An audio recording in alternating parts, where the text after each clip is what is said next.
بعد ازاں انہوں نے اٹلانٹک سے بات کی اور صدر ٹرمپ نے اٹلانٹک سے بات کرتے ہوئے یہ بات مانی کہ ایران جو ہے وہ ہم سے بات کرنا چاہتا ہے, ہم مان چکے ہیں مذاکرات کے حوالے سے, so I will be talking to them. لیکن اب ایز وی اسپیک صدر ٹرمپ کہہ رہے ہیں کہ کوئی گفتگو نہیں کرنا چاہتا. I have said no. So he seems to be continuously changing what he's saying, changing his positions. اور یہ ذہن میں رکھیے کہ باوجود اس کے کہ ایرانی صدر مسعود پشکیان نے ریونج اور ریٹریبیوشن کا کہا تھا خامنئی کی شہادت کے بعد, وال سٹریٹ جرنل نے بھی رپورٹ کیا کہ سیکیورٹی چیف علی لاریجانی نے بھی ایک فریش پش کی بات کی کہ یہ ایک بار پھر وہ بات کرنا چاہ رہے ہیں واشنگٹن ڈی سی سے, جس کے بعد علی لاریجانی نے ایکس کے اوپر آ کر کہا we will not negotiate with the United States. So in terms of targets, in terms of a strategy, it seems President Donald Trump doesn't have one, especially an exit strategy. ہم بات کریں گے, ہمارے ساتھ موجود ہوں گے عادل نجم, لیکن پہلے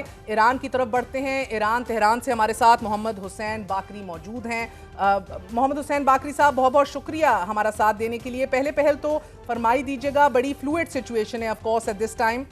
مسلم ممالک اور گلف سٹیٹس کی ناراضگی کے بعد ہم دیکھ رہے ہیں کہ ایران ایک بڑی پریکیریس سچویشن میں آ گیا ہے. And even though the Gulf states are acting cautiously at the moment, do you feel کہ یہ مکمل آئسولیشن جو ہے یہ ایران کے خلاف جا سکتی ہے؟ دیکھیں, ایک بات ہوتی ہے ایرانیوں کو سمجھنے کی.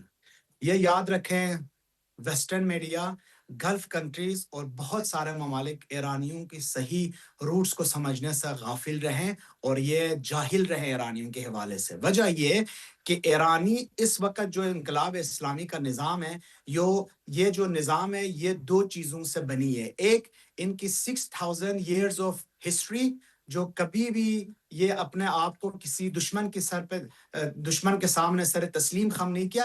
دوسرا, یہ جو شیعہ مکتب فکر ہے وہ تو کربلا میں انہوں نے دکھایا ہے کہ 72 لوگ 30,000 لوگوں کے سامنے بھی ڈٹ کھڑے ہوتے ہیں, شہادتیں نوش کرنے کے بعد بھی وہ جیتتے ہیں. تو ایرانی عوام میں یہ یاد رکھیں, انہوں نے کلیئرلی بتایا تھا کہ اگر ایران کے سرزمین کے اوپر کسی بھی امریکن ایئر بیس کہاں پہ بھی ہو, جہاں پہ بھی ہو, ہمارے ہمسائے ملک میں بھی ہو, اگر ہمارے خلاف استعمال ہوتے ہیں تو وہ ہمارے لیے لیجیٹیمیٹ ٹارگٹس ہیں. نیشنل سیکیورٹی کاؤنسل بہت کلیئرلی بتا رہی ہے کہ یہ جو ہم نے حملے کر رہے ہیں یہ کسی ملک کے اوپر نہیں کر رہے ہیں, ان بیسز کے اوپر کر رہے ہیں جس بیسز کے اوپر سے ہمارے سرزمین کے اوپر حملہ ہوا ہے.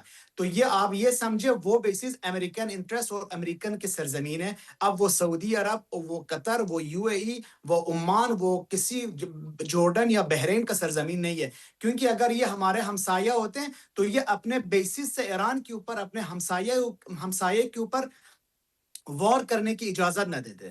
باقری صاحب, لیکن گلف ممالک نے تو پہل ہی امریکہ کو کہہ دیا تھا کہ ہمارے اڈے استعمال نہیں ہونے دیں گے, ایسا نہیں کیا جائے گا. And of course now they are claiming civilian casualties, اور ایران کا انرجی انفراسٹرکچر کو یہاں ٹارگٹ کرنا کیا منطق ہے؟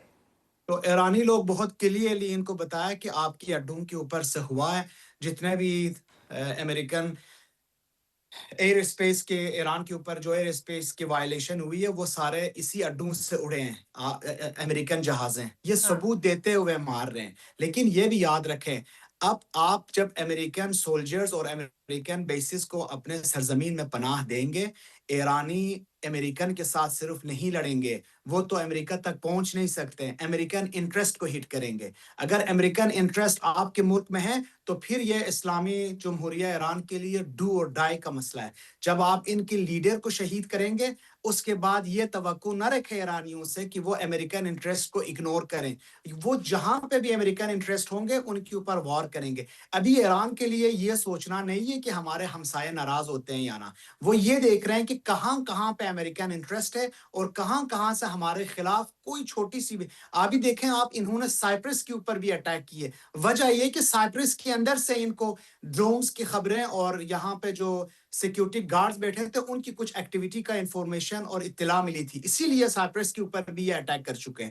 یہ جہاں جہاں ان کے اوپر سے کسی بھی اڈے, کسی بھی انٹرسٹ کو لے کے ایران کے اوپر حملہ ہوا ہے, یہ اس کے اوپر جوابی کارروائی ضرور دیں گے. So, باقری صاحب مجھے بتائیے گا, of course the world is reeling right now with the economic crunch, especially with the جو curtailed ہماری oil اور gas supplies ہیں. Strait of Hormuz کو بند کرنے کے حوالے سے کیا strategy ہے ایران کے پاس? What timeline are we looking at?